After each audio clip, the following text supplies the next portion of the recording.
Pindari glacier যাত্রা আজ আমাদের প্রথম দিন। আমরা খাতি থেকে দোয়ালি পর্যন্ত আজ যাব।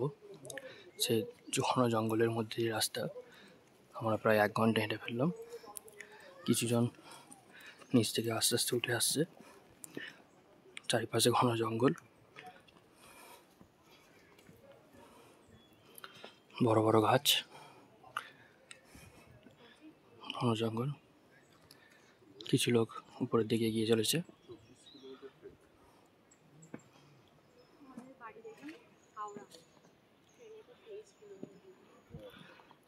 দুর্গম রাস্তা, পাহাড়ের মধ্যে দিয়ে আঁকামাকা পথ, সেই পথের মধ্যে দিয়ে সবাই উঠে চলেছে। ওখানে কুন্তলদা, নিতুদা